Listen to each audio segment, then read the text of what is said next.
Are you chasing club head speed or are you chasing ball speed? What's the difference? You're going to find out in this video. I'm going to talk you through what you should really use as the measurement to make sure you're gaining distance but becoming more efficient at the same time. Make sure to check out this video.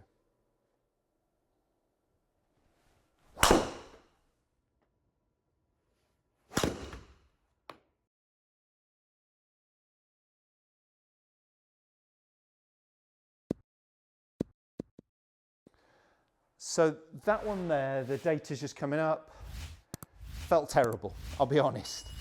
I thought about starting the whole video again and reheating one, which of course I never do. That one, I'm going to use it as a good example. I got a good club head speed for me. I got 107 miles an hour of club head speed. So my average is about 105. So it's a couple of miles an hour quicker than my normal stock average. When I'm pushing it hard, I can get it maybe up to 110.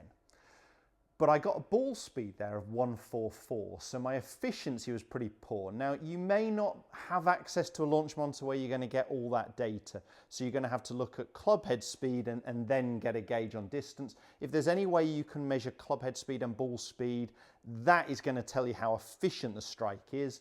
And that's a real critical part because a lot of people are chasing pure club head speed. And of course, I've done videos talking about gaining speed. We want to do that, but there's no point in gaining speed if we can't then transfer that energy from the golf club to the golf ball, which is where the efficiency comes into it. So my efficiency there was 1.35, which is terrible. That would be fine with an iron, it's no good with a driver. So the highest we can get is an efficiency of 1.55, kind of robotically possible.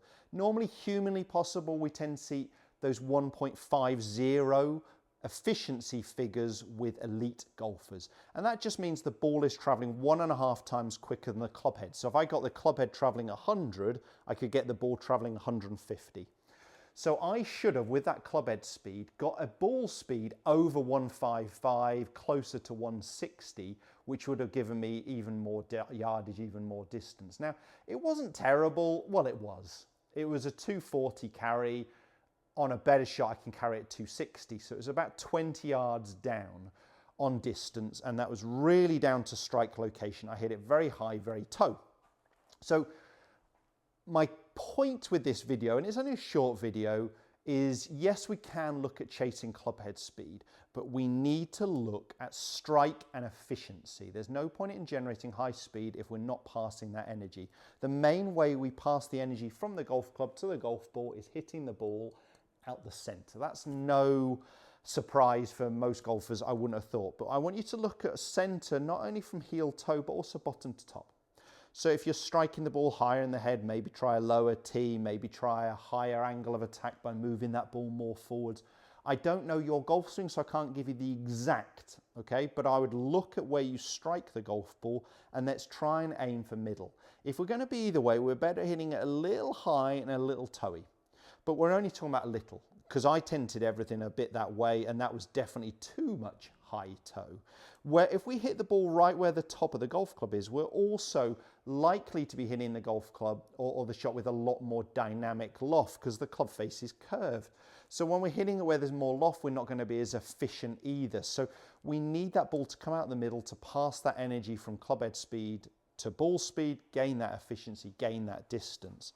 Let's see if I can do a better one. And I might even have a slower club head speed, but a higher ball speed. You know, that's entirely possible, and gain distance, not by hitting it harder, but just, of course, by striking it better.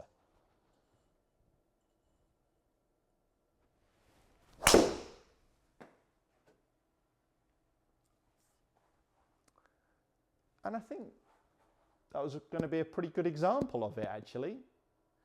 So I've got that one out there to 287. That was a longer total distance, but the carry is the real important one here. I carried it 266. So I carried that ball, what was the previous one, 244 or something along those lines, 240. That was sort of 26 yards longer. The efficiency was a bit better, 1.43. So I got a club head speed 106, which is 1 mile an hour slower than my first shot, but I got a ball speed of 152. Whereas my previous one, I think the ball speed was 144. So I gained 8 miles an hour of ball speed, even though I swung it 1 mile an hour slower. And I obviously carried the ball way further, you know, best part of 25 yards longer through the air, and that is massive. So we need to look at strike location. We need to maximize ball speed. And the main way you do that is by being in the middle from left to right and top to bottom. So look at tee height, look at angle of attack, look at ball position. If you're not getting that ball out of the center, I would encourage you to either put some tape across the face or spray the face with some foot spray, and then you're going to see strike location. It's only going to last a couple of shots. You'd have to wipe it off, but start to look at contact point. That is key point for you. And if you need to move that ball more forwards, tee it a little bit higher to encourage the strike to be higher in the head if you're too low, then do it. Okay, so play around on the range until you can start to notice an increase of ball speed, or if you haven't got access to that, distance. But I'm not saying don't look at gaining club head speed, but you've got to make sure you're efficient with it. There's no point in trying to gain speed, striking the ball all over the face, because you might hit one longer in a round of golf, but you're not going to hit it consistently longer. So strike is going to be key. Hitting it with the right dynamic loft is going to be key. I got there a very high launch and a low spin, which again helped me maximize my distance. So I got 13.5-degree launch angle, and I brought that spin rate down to just over 2,000 or just under 2,100. So that was a high launch, low spin, and it was in a pretty efficient golf shot. So do look at contact point, do look at ball speed. If there's any way you can measure it, that is the most important thing to kind of go for when we're looking at driver distance. See if I can finish with one more. Let's bump that efficiency. I mean, that's good for me at 152. But it says here I can get that ball speed even higher, even more efficient contact.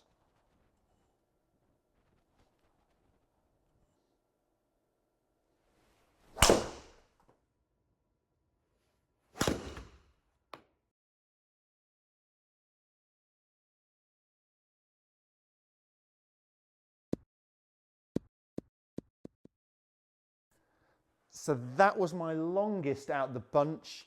I'm interested to see the numbers.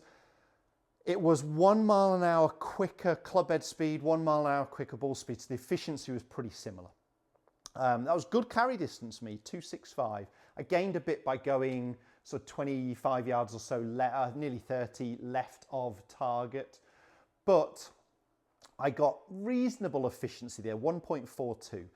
If we can get anything in the high 1.40s, we're passing on a lot of energy from club to ball. We should be pretty happy about it. So for me, that's not bad efficiency. I've still got some work to be done there, but I'm going to look at sentence to strike, strike location, before I start worrying about trying to increase club head speed. That's trying to actually improve quality of contact and pass that energy from club to ball. If you know you're consistently hitting it one way or another, there's a number of drills you could then look at to start to change strike location. So top to bottom, perhaps look at tee height, angle of attack. If you're consistently, let's say, out the heel of the golf club, which is a lot of golfers doing, very inefficient place to strike the golf ball, you may just put another tee peg in the ground just outside the toe edge of the golf club. So I've got to hit the golf ball and miss the tee peg. If I strike the tee peg, I know I'm going to be hitting the ball out the heel. So they're just some exercises we could do on the range to help us start to improve that contact point. Measure it by just spraying the face or putting some tape on the face. Look at that contact point. If you've got access to a launch monitor, they're well worth, if your golf club lets you hire out the studio or something along those lines to take some measurements, get some key data. I want you to look at the club head speed, yes, but also the ball speed and the efficiency. If that video has helped, hit the thumbs up, share it with as many golfers as you can. Don't forget to subscribe to my channel, at least 2 instructional videos a week. Right now, YouTube is suggesting the next video from me that you should be watching that's right here. So click on that and check it out also.